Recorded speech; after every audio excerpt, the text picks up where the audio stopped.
So what's the difference between save and save as?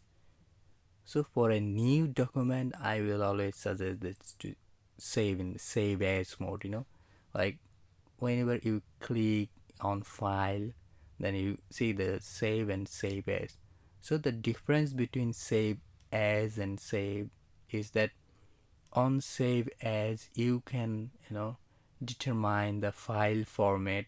Like here you can determine the which file format are you interested to save, and also suppose that you want to save this same file in another name and update to another way, so you can change on save as, you know then just say click save button. So on save button, only clicking save, that this will save the updates to the existing files.